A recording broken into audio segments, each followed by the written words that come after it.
Architecture is all about spaces and it's all about lines, and those are really the elements I carry into PAL design. The rest is just color theory and shape, and then you're going to overlay pathing and AI functionality on top of that, right? And those are really the frames you're considering when you're building a base. And I will show you guys the design principles that I used for all three of my bases. I'm working right now on the mining base on top of this mountain, and it's notoriously hard to build on because of the uneven terrain. But it's just got all the resources in the mid-game that you want. You want your base here, right? The tough part is we have all this uneven terrain, which makes building a base here extremely hard. And you'll see people set up their bases here, and I promise you, this is the best base I've seen in this location in Palworld. I've seen other YouTube videos of people having a base here. I have the best one in this spot. I really do. And I'll show you guys exactly how I did it and what I was thinking, right? So it's a mining base. I have Anubis out here. I have one of that guy with level 4 mining. I have one Digtoise just to get through the rocks quickly. And then the key here is just having chests all within the field, within the minefield, right? You want chests everywhere so that the transportation time is minimized. Other thing I'm thinking about in terms of functionality is when I have that Orzerk out of the way. You know, he's generating electricity. The second thing is I have that chest really close to the stone pit. Right over there. So I can just walk up to the stone pit, take it over there, put it in the chest, right? I don't have to think about transportation time. And the last thing I'm thinking about here is making everything wide, right?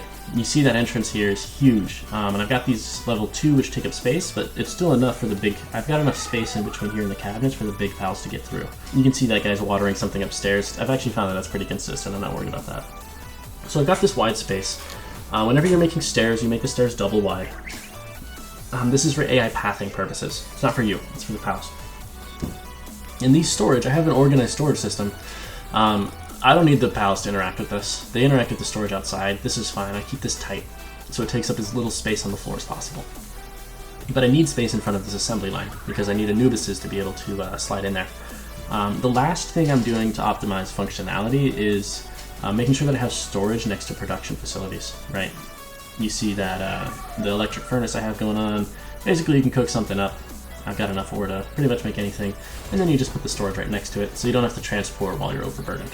And that just makes everything so much easier. You can see me go ahead and do that right here. Trust me, as soon as you get hip to this, you're going to want to put your storage right next to your furnace. It's just the best way to do it. There you go. No burden carrying, right? So let me head upstairs and show you guys.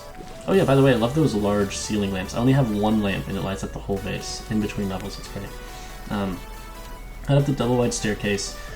You can see here I've got a little bit of some berry farms going on and a double wide door, right? The doors need to be double wide as well. And then there's a spot area up here, right? But everything's flat, everything's easy to get to. I'm seeing these Anubises run up and down the stairs to transport the gold. I've got a super kitty, so making gold. So I'm just gonna put a storage thing right here below the windowsill, so that their transportation distance goes down. Right, because as soon as it's in a chest, you can pull from it to build, right? So you don't need centralized storage. Decentralized storage is what it's all about to optimize functionality there and bring down transportation time. Okay, the stuff I'm talking about right now mainly is functionality. I want to start talking about some of the design stuff I'm doing. So, foundation height, right? The foundation height's big. You really need to play around with it and find the perfect height, especially on uneven terrain. You see here, I couldn't even get into this corner, right? Because I'm really maximizing it. Yeah, there's a certain height where like you can only go so tall with the foundations, and towards the back half of the base, I'm really trying to like max that out. Like I'm really pushing these things, so you can see like it's barely connected to the ground, right? And then towards the front, I have it dug into the terrain as much as I can, right? So I'm trying to like find that middle point where I'm going forward as much as I can, and I'm going backwards as far as I can. So I think the reason I couldn't do this foundation was because it clipped into a node ore, so I gotta delete that again. It clipped into a mineral. So yeah, the last thing I'll say about foundation height is you just need to play around with it. You need to build out the full length, you need to build out the full width before you know it's right. Because you might run into something where you don't have the ground, right? You don't have the support, you don't have the height, right? But you need to get it right so you can get your biggest foundation possible. Because you need big to have enough space for the AI pathing, right? Let's see here. The next thing I want to show you is after you have your foundation set, and this one is a square. I'll show you bases. I love to make things more interesting than a square. But after you have your foundation set, you want to start thinking about shape, right? I don't want just a square. I have these corner pieces in the made out of the half walls, or those triangle walls, to give it a little bit more of a shape. And the other thing I'm doing is I have this truss system underneath where the top of the base is actually larger than the bottom of the base, and this gives it a slightly more interesting shape, right? And then I'm also architecturally, I'm thinking a little bit about how you interact with the base and how you go through spaces. So the natural terrain that I'm trying to emphasize here is going to be the view, right? I have this amazing view of the waterfalls at the back, and I have some pools. So I'm trying to, you know, come up with spaces that frame that view for me, like this spa space up here. And there's different, depending on the terrain, depending on the features around you, there's going to be different things that you want to emphasize. Like I have a lavender base where I'm not trying to emphasize it, I'm trying to emphasize the lavender. And I also have, like, let's say there's a base where you have a waterfall, right? You really want this, all of these things to point towards the waterfall, and you really want to show off like the natural things around you, right? That's just classic architecture, right? The other thing I'm thinking about is decoration is kind of the last step, right? So you start off with shape, right? Then you get to depth, right? Then you get to the materials that you're picking out, and then the last step is decoration. You only do decoration last, and I'll show you why. So I have metal on bottom to give you a darker color. It gets lighter as you go up, right? The reason I'm doing metal on bottom is because it kind of looks and feels like it could hold up the rest of the structure. I'm not going to put wood on bottom and metal on top. That would make no sense. Your brain would think that it's going to fall over, right? So you need to make it look like it's structured. You need to make it look like it's supported. Otherwise, it won't really have the same hit. You know, if it's just fake standing on one wall, you're like, oh, this is cheap. You know what I mean? Cheap design. So yeah, I have a kind of a fade going on where I have the darker materials on bottom, you know, happens to be the stronger materials, and then I have lighter materials as you go up. And then you can see here I've done a little bit of a chest system just to give the top a little bit more depth, a little bit more definition, right? But don't get me wrong, this is the last step, right? Because once you have your foundation, once you have your shape, you're working within a framework, right? I got the Chillet family chilling up there. Everybody loves Chillets, right? So decoration and color is last, right? And that's what I'm thinking about last. It's just, you know, you're trying to polish whatever you made. If you made a turd, you're going to be polishing that, right? If you made something interesting, you're going to be polishing something interesting. So let me show you guys the interior. You have a lot more interior designs than exterior in Palworld. So you really do have some great options.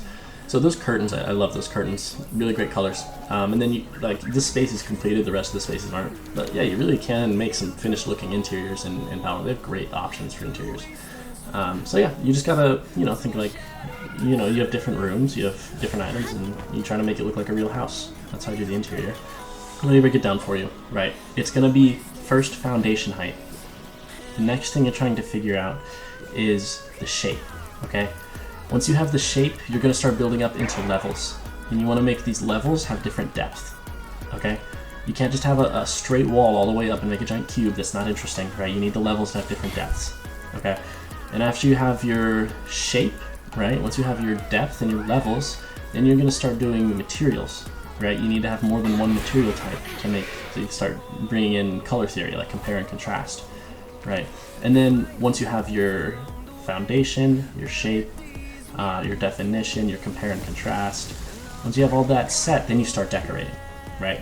And where you're thinking about AI pathing is in the very beginning when you're laying down foundations. You need to be considerate. You need really wide pathways. You really need 2 wide staircases. You need 2 wide doorways if you need the pals to go through it.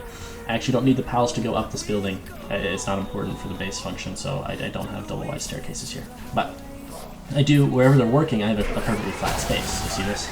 So this way the pathing isn't, they're not gonna get confused, you know, trying to work around. This is a farm base. I just make it so I don't have to have food pals at my other bases. So I just have one base that cranks out. And one thing I love about this base is the lavender, right? So you can see here I've made everything low to the ground. That's on purpose because I want the lavender to kind of shine through the foundations here. To optimize functionality, again, I put the storage close to the production. Right, the feed box is the storage for a food base. And yeah, this thing cranks. This thing cranks. It does great. It makes all the food I need. And I can even sell the rest, and salads sell at 120 a piece. So it's a decent gold base as well. I don't know why I have a thatch bed, but whatever. Got some production over here. I could bring storage closer to this. That's not perfect. And I've got room for some more tools up here. And then overlooking that natural feature. You see what I mean? Trying to create like a viewing place. So yeah, I want to show you a little bit of the shape. It's not just a square, right? Because I knew this was going to be low to the ground to really show off the lavender. So I wanted to make the shape more interesting. You see what I mean? I don't have symmetry, I have balance. This side has more weight to it because it's higher, and this side is larger, right? So those two sides are not symmetrical, but they are balanced. And then I have this little patio area to show off the beautiful lake in front of it, and also to give it a slightly more interesting shape. And then that castle itself, I have stairs that give the profile more definition.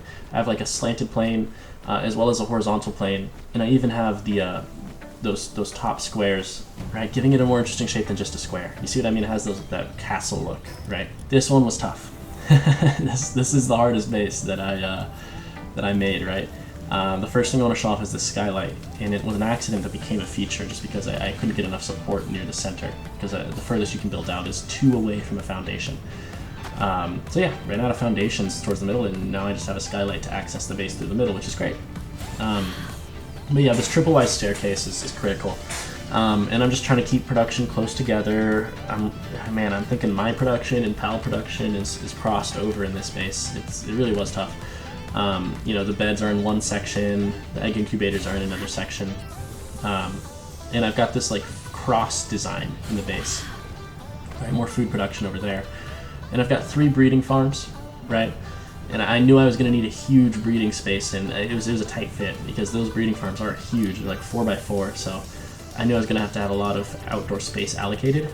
Last thing I did was angle in those walls so that pals would stop getting stuck behind the stairs. And I have these stairs wall to wall so that pals don't get stuck on the edges, right?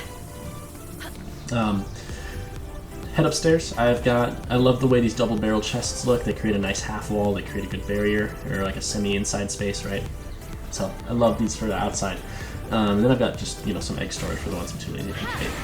So let me show you a little bit of the shape. I started off with a circle, just making those gates, making those defensive walls, and I'm trying to give myself as much space in those corners for the ranches and the farms as possible. And it really was. Getting those things to clip in and turn blue instead of red was a freaking challenge, you know? But you can see I did the same thing here. I have the heavier material on the bottom, I have the wood on top, right? Looks good. And then the gate and the structure are 2 separate connections, right? So to line them up and kind of make it all work, I did the gates aligned with cardinal directions, and then I tried to place the foundations facing a cardinal direction as well, so that even though they don't snap together perfectly, at least they're aligned, if that makes sense. And then as I built up, you can see it's not all a flat wall. I have different depths here as I go up. And that different depth gives it a more interesting shape. It's not all flat. I even have a little bit of a protrusion on that second layer. You see what I mean? The last thing I did that I like is I have this line here, these parallel lines running together with the half wall and the stairs. Architecture is all about spaces and it's all about lines, and those are really the elements I carry into PAL design. The rest is just color theory and shape, and then you're going to overlay pathing and AI functionality on top of that, right? And those are really the frames you're considering when you're building a base. So yeah, just to give you guys a rundown real quick, right, here's the key, right?